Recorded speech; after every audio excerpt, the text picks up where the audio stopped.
sok-sokan minta hak angket. Perolehan suara aja cuma 16 sama 24%. Giliran kalah quick count ngatain curang ke Prabowo Gibran. Beras mahal nyalain 02. Udah gitu yang lucunya lagi, pendukung paslon sebelah udah gak nyoblos Prabowo Gibran, tapi paling depan minta makan siang gratis. Udah hasil perolehan suaranya sedikit, minta pemilu diulang. Aduh, terus aja diulang. Mau 10 kali diulang, tetap aja rakyat pilih dan pemenangnya Prabowo Gibran. Makanya kalau nggak siap kalah, nggak usah ikut pilpres. Halo kawan-kawan semua, hak angket semakin ramai dibahas ya, baik di tataran elit maupun di masyarakat di tingkat bawah. Cuma menariknya kenapa kemudian ya kelompok-kelompok 02 ini kok merasa takut sekali dengan hak angket, kenapa gitu loh. Seakan-akan hak angket ini buat mereka itu sudah seperti kiamat gitu loh. Jadi kalau ada hak angket akan terjadi kerusuhan, akan terjadi chaos dan segala macamnya. Padahal hak angket ini adalah hak biasa yang dimiliki oleh anggota dewan. Dan ini sudah sering terjadi sebelumnya gitu loh. Misalnya pada eranya Pak SBY gitu loh. Kita pernah mendengar adanya hak angket Senturi. Teman-teman pernah dengar enggak? Bagaimana kemudian kasus Senturi itu bisa terbongkar sedemikian rupa karena ada hak angket. Bahkan tentang pemilu itu pernah terjadi juga di zamannya Pak SBY tahun 2009. Yaitu hak angket terkait dengan daftar pemilih tetap tuh. Jadi hak angket ini hak biasa yang dimiliki oleh dewan untuk kemudian melakukan proses penyelidikan kepada penyelenggara undang-undang, kepada pelaksana undang-undang dan atau pemerintah. Jadi santai aja gitu. Ini hak biasa aja. Jadi jangan terlalu dibuat sedemikian rupa seakan-akan kalau kemudian dilaksanakan hak angket negara chaos dan segala macamnya. Aduh, terlalu lebay Anda, Bung. Terlalu berlebihan. Santai aja. Sebelumnya terjadi, bahkan dengan adanya hak angket banyak kasus terungkap seperti Senturi dan DPT tahun 2009 dan banyak kemudian hak angket lain yang kemudian bisa membongkar suatu peristiwa yang masih gelap. Oke, untuk Mbak Ajeng ya, kami sebagai generasi muda kami tidak peduli ya apakah nanti Pak Prabowo terpilih atau tidak ya, apakah nanti setelah hak angket Pak Ganjar ataupun Pak Anies yang diuntungkan atau tidak ya. Ini bukan soal siapa yang menang ataukah siapa yang kalah yang harus mengalah ya. Bukan seperti itu. Tetapi kita ingin menyelamatkan demokrasi kita yang saat ini menurut kita sudah keluar dari haluan. Kita tidak ingin di pemilu yang akan datang, di pilpres yang akan datang ya, akan terus diwarisi kebobrokan yang seperti ini. Kita sebagai anak bangsa perlu untuk memperbaiki. Kita perlu untuk menyelamatkan demokrasi. Kita perlu untuk menyelamatkan negara kita ya. Agar negara ini ya bisa menjadi terhormat, bermartabat di mata rakyatnya sendiri ya. Jangan membiarkan aktor-aktor yang berbuat kecurangan ini ya kemudian bebas berkeliaran lalu kemudian tidak mendapatkan punishment, tidak mendapatkan hukuman apa-apa ya. Kita ingin memperbaiki dan menyelamatkan demokrasi Indonesia yang lebih baik ya. Mau nanti Prabowo atau Gibran jadi presiden, tetapi perjuangan kita untuk demokrasi ya, itu akan terus kita lakukan ya. Jadi mental kami ini bukan mental penjilat seperti Mbak Ajeng ya, tapi kita adalah mental pejuang, guys. Hari gini seperti itu nggak mau ngaku salah. Hari gini seperti itu nggak mau ngaku kalah. Sudahlah, ngaku saja kalah. Kasihan masyarakat di bawah terus diadu domba. 01 dan 03 gabung menyalahkan 02, katanya curang-curang.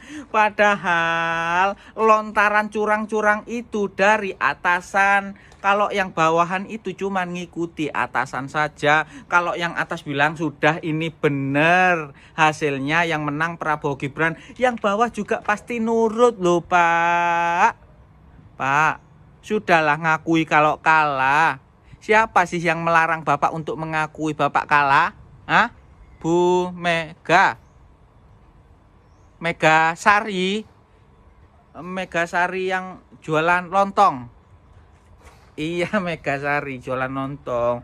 Kalau Bu Megawati ya Ibu Megawati itu baik, Bu Megawati itu sportif, pasti Bu Megawati itu mengakui kalau yang menang itu Prabowo Gibran itu. Pak Ganjar, salam sama Ibu Megawati, itu ibu kesayangan saya, itu ibu saya tercinta. I love you Ibu Megawati. Rakyat Indonesia mengetahui bahwa ada kecurangan saat proses pemilu di 2024. Ya, demokrasi dilanggar, konstitusi semua dilanggar. Jadi sudah ada kecurangan banyak banget, ya. Kecurangan dalam penggelembungan suara dari KPU dan sebagainya. Kecurangan dalam menggunakan bansos dan sebagainya itu juga salah satu kecurangan yang tertata rapi, ya. Apalagi sudah dibantu presiden kampanye, itu sudah proses kecurangan. Belajar lagi ya kamu tentang politik ya, biar cerdas, biar nggak kayak anak-anak itu loh, ya. Belajar lagi tentang politik biar paham. Aduh, mohon maaf. Hello, Kubu 02. Saya sebutin aja deh, si Gibran dan Pak Wowo. Makan gratisnya makan yang apa dulu dong? Minum susu basi. Makan gratis, makanan apa dulu? Aduh deh, aduh ya Allah. Zaman gini kok makan gratis. Hai, jangan mau dibodoh-bodohin dengan bocah kencur. Bocah kencur yang nggak ngerti apa-apa. Sekolah aja, mohon maaf tanda kutip, mau memimpin negeri terbesar ini. Hai rakyat, sadar kalian. Jangan cuma dimakan gratis. Hello, sadar kalian, cerdas. No. Nggak setuju. Tidak setuju. Makan gratis nggak setuju. Makan gratis kami masih sanggup. Namanya kami makan, kami hidup. Kalau kalian setuju dengan makan gratis, karena hidup kalian berarti tergantung oleh kubu 02. Berarti kalian bodoh. Mantap. Bodoh. Oke Bu. Oke, jangan. Ibunya semangat banget nih guys. Bu, Mampus, capres lu kalah. Gini teman-teman semua, pilpres ini jangan disamain kayak lu ngedukung klub sepak bola. Karena pada akhirnya presiden kita juga sama-sama aja. 2014, 2019 gue nggak dukung Jokowi, tapi tahun-tahun itu juga ya presiden gue tetap Jokowi juga. Mungkin untuk para pendukungnya bisa untuk selebrasi, untuk ngerasain euforia kemenangannya. Tapi yang terpenting itu adalah tahun-tahun ke depan, sampai 5 tahun ke depan, segala kebijakan yang bakal diambil oleh presiden nanti itu bakal kena ke semua rakyat-rakyatnya, mau lu pendukungnya ataupun gue yang bukan. Justru para pendukungnya yang harusnya lebih kenceng untuk nagih janji-janjinya dan kebijakan-kebijakannya nanti. Karena nggak mungkin di tahun-tahun berikutnya lu masih ngeceng-cengin capres lu kalah. Karena percuma kalau capres lu menang tapi emak lu di rumah susah nyari beras karena langka. Percuma kalau capres lu menang tapi lu ngantor pakai motor dan harga BBM-nya naik. Gue cuma berharap kedepannya pemerintah bisa lebih pro rakyat kebijakan-kebijakannya, dan gue harap juga semuanya mengawasi janji-janjinya yang udah dijual di pilpres kemarin. Karena mau jagoan lu atau jagoan gue, presiden kita in the end sama. Oke, saya sepakat ya apa yang disampaikan oleh abang ini ya. Ya, mau nanti capres lu kalah, capres lu menang ya. Beras yang mahal kita tanggung semua resikonya ya. Tetapi kalau beras semakin mahal, sembako semakin mahal ya. Kebutuhan pokok semakin naik, semakin mahal, BBM mahal, LPG juga ikut mahal. Solusinya cuma satu guys ya. Cuma satu solusinya, yaitu ya jogetin aja. Gak usah campurin politik, fokus aja ke nyanyi dangdutnya yang luar. Izin stitch ya, Ibu Dokter Lita Gading yang cantik dan pintar. Di situ Ibu bilang, Umi Elvi udahlah nggak usah nyampurin politik, nyanyi ya nyanyi aja. Oke, berarti Ibu mempermasalahkan profesi ya. Sekarang apa kabarnya dengan profesi Ibu? Kalau nggak salah Ibu seorang dokter ya. Ya udah Ibu urusin aja dunia kedokteran, nggak usah nyampurin politik. Saya perhatiin konten-konten Ibu juga kebanyakan ya nimbrung di kasus-kasus yang lagi rame gitu ya. Pansos sama seperti saya gitu. Tapi kalau saya kan netizen ya, wajar gitu. Saya belum pernah lihat tuh Ibu yang membahas tentang dunia kesehatan, edukasi kesehatan, ya pokoknya berhubungan dengan dunia kedokteran lah gitu. Lagian juga di kubu 02 juga itu banyak banget tuh artisnya. Emang kubu 02 aja yang boleh ada artisnya? Yang namanya berpolitik itu hak setiap warga negara Indonesia, apapun profesinya ya. Lagian saya lihat Umi Elvi nggak ada kepentingan politik tuh. dia bukan orang partai, dia juga nggak nyaleg gitu, murni mendukung Abah karena ingin perubahan. Terus di situ ibu bilang Abah Anies nggak tahu terima kasih, kacang lupa kulitnya. Ibu pernah dengar penjelasan Bang Sandiaga Uno nggak? Di situ Bang Sandi menjelaskan loh bahwa awalnya Koh Wowo, saya bilang Koh Wowo, saya panggil Koh Wowo karena memang beliau keturunan Cina ya, sama seperti Abah Anies, keturunan Yaman, jadi sama-sama keturunan ya, jadi jangan saling bully. Nah, jadi awalnya Koh Wowo itu gak setuju Abah Anies dicalonkan jadi gubernur gitu kan, malah Koh Wowo mengusung Bang Sandiaga gitu kan, jadi harus tahu ini. Nah, sekarang ibu di rumah, ibu dokter di rumah ada cermin nggak? Coba ngaca dulu ya sebelum ngomong ya. Nah, saya bukan simpatisan PDIP ya, saya bukan kader PDIP, tapi di sini saya hanya berusaha objektif menilai suatu perkara ya. Nah, yang kacang lupa kulitnya itu siapa? Yang nggak tahu terima kasih itu siapa ya? Yang mengkhianati Ibu Megawati itu siapa? Padahal orang itu ya menjadi presiden ya, itu berkat kendaraan partai PDIP ya. Coba deh ya, ngaca dulu ya. Jangankan kita rakyat biasa, sekelas anak mantan presiden aja dijejelin jabatan, diem langsung. Padahal dia udah oposisi selama 9 tahun, diem. Padahal jabatannya cuma berlaku ya paling nggak sampai setahun, diem loh. Itu jabatan apa training? Setahu gua kalau dengan waktu segitu itu jatuhnya training, kalau nggak pegawai kontrak. Iya, tagihan segoblok-gobloknya gua nih ya, gua nggak bakal mau berteman. Jangan berteman nyimpen nomor WA orang yang pernah ngerampok rumah gua aja, gua nggak bakal mau. Nah ini kok bisa sekelas penjabat itu mau berteman dengan orang yang hampir merampok rumah dia? Kok bisa? Gue cuman gak habis pikir gitu. Sayang. Udah jadi oposisi 9 tahun, dijelin jabatan cuman gak sampai setahun, itu bisa lulus. Sayang. Gua kesian sama bapaknya yang udah capek-capek meluangkan waktu nulis buku yang berjudul cawe-cawe. Sayang. Kita harus memberikan hukuman ke Pak Jokowi. Iya, benar. Ngeri amat ini. Beneran. Menurut saya tetap harus ada penghukuman. Kita nggak bisa biarkan. Masa kemudian proses negara berjalan normal seperti biasa dengan segala intervensi yang dilakukan. Di titik itu saya kira, saya setuju dengan angket. Harus ada jeweran terhadap kekuasaan yang kemudian membiarkan atau sengaja menggunakan kuasanya untuk merusak demokrasi. Saya kira itu nggak boleh dibiarkan. Satu, jadi sasaran orang untuk melakukan penghukuman saya kira tetap harus dilakukan. Kan dibawa ke proses angket, dibawa proses hak menyatakan pendapat, itu kan adalah proses pengawasan yang sedari dulu kita bayangkan harusnya DPR melakukannya. Tapi kan sepi sekali. DPR tidak pernah melakukannya selama 9 tahun 4 bulan. Iya kan? Karena terlalu mesranya itu tadi, karena terlalu mampu dikuasainya. Sampai terlalu berkuasanya sistem presidensil ya? Iya, karena 82% koalisi pendukung presiden. Nah, satu itu, jadi penghukuman bukan di ujungnya harus jatuh, bukan itu. Harus tahu bahwa kamu salah loh, kamu salah gitu ya? Iya kan, harus dihukum ada, dong. Gitu.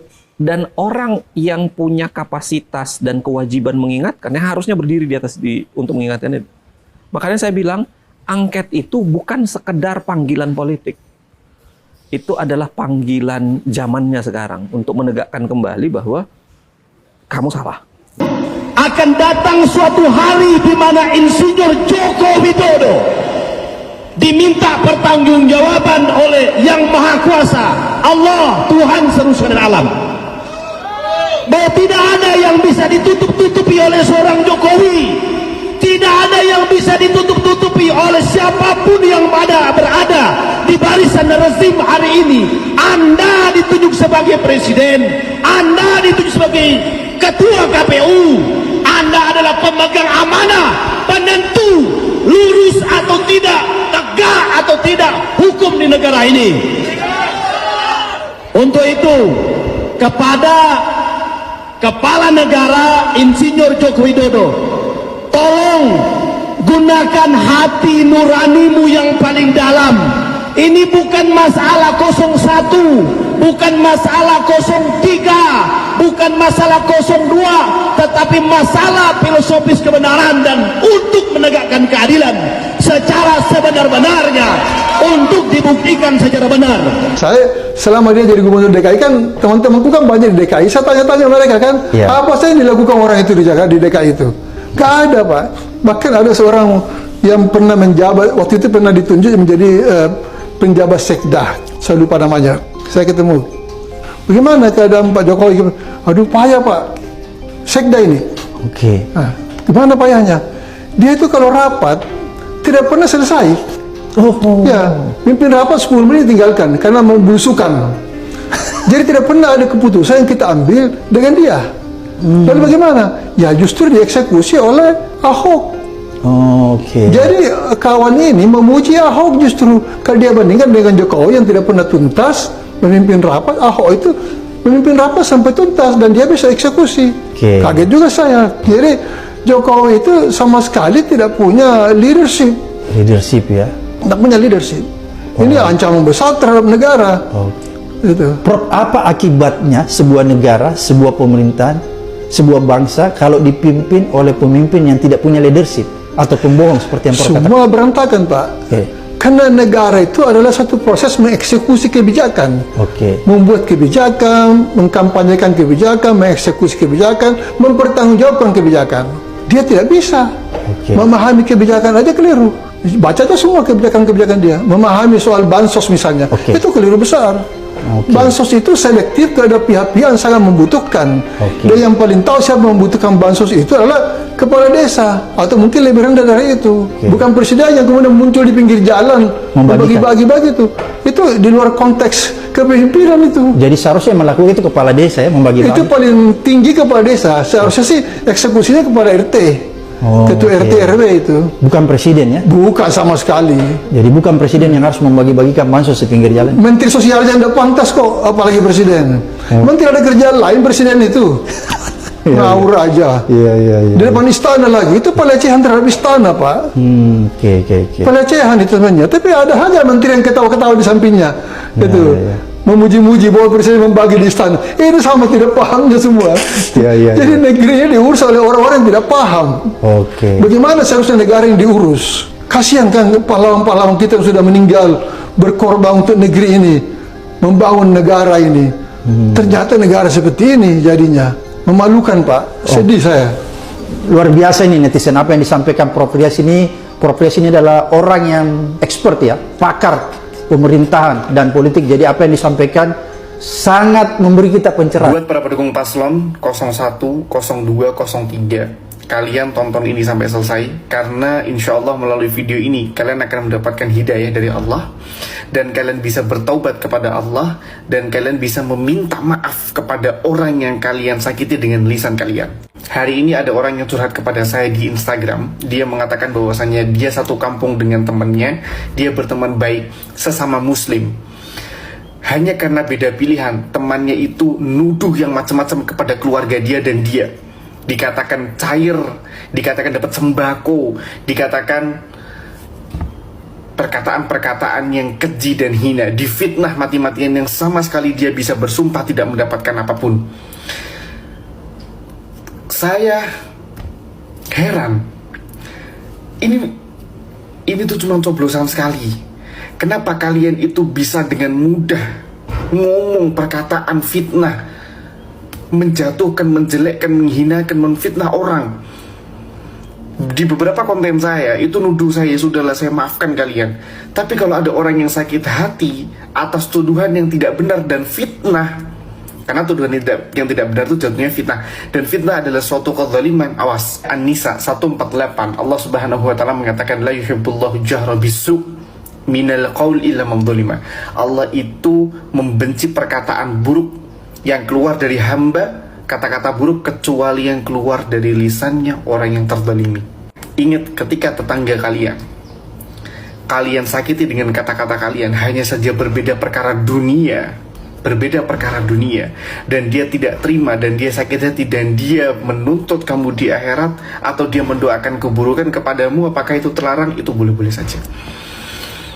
Dan ketika seseorang berbuat zalim, berbuat dosa kepada manusia, cara untuk mengampuni dosa itu adalah dengan meminta maaf langsung. Allah tidak bisa memaafkan dosa kamu sebelum kamu minta maaf kepada orang yang kamu zalimi. Dan orang yang dizalimi, kalian yang mungkin juga tepat dizalimi gara-gara beda pilihan dunia ini, kalian berhak untuk menuntut dia di akhirat. Dan kalian mendoakan dia buruk, boleh? Boleh. Gak ada larangan dalam Islam. Dan ini peringatan kepada kalian-kalian yang mulutnya tidak bisa dijaga, yang lisannya tidak pernah difikirkan apa yang akan keluar dari lisannya, menyakiti hati saudaranya hanya karena berbeda pilihan 01, 02, 03. Allahu yahdikum. Allah yahdikum. Semoga bermanfaat. Barakallahu fikum. Oke guys ya, artinya setelah Pilpres ya kita kembali merajut persatuan dan kesatuan ya. Tetapi untuk perjuangan menegakkan keadilan ya, untuk perjuangan mencari jalan kebenaran, untuk perjuangan agar bagaimana demokrasi kita ini ke depan bisa berjalan dengan baik tanpa diwarisi hal-hal yang bobrok ya, itu perlu sebuah usaha, perlu sebuah perjuangan ya, perlu kesadaran bagi setiap insan, bagi setiap anak bangsa ya, untuk bisa mau bersuara ataupun mau bertindak ya, ataupun mau melakukan sesuatu ya, untuk menyelamatkan demokrasi kita. Kita tidak ingin ke depannya ya, negara ini semakin kacau dengan warisan-warisan buruk demokrasi kepada anak-anak muda ataupun kepada anak cucu kita guys ya. Tetapi kita ingin bahwa para pahlawan kita ya, orang-orang yang sudah berjuang, yang sudah mati demi bangsa dan negara kita ini, demi tanah air kita ya, kita perlu menghargai perjuangan mereka dengan cara kita bangun bangsa dan negara kita ini ke depan untuk menjadi lebih baik. Hukum dapat ditegakkan dengan seadil-adilnya, masyarakat dapat merasakan kesejahteraan, bisa keluar dari lingkaran kemiskinan ya, mendapatkan pendidikan yang setinggi-tingginya ya, kualitas hidup masyarakat Indonesia jauh menjadi lebih baik. Itu yang kita harapkan untuk negara kita, untuk bergerak ke arah kemajuan ya. Makanya yang kita perjuangkan sekarang adalah memperbaiki demokrasi untuk menjadi lebih baik lagi. Oke guys, terima kasih sudah menyaksikan video ini. Sampai jumpa lagi.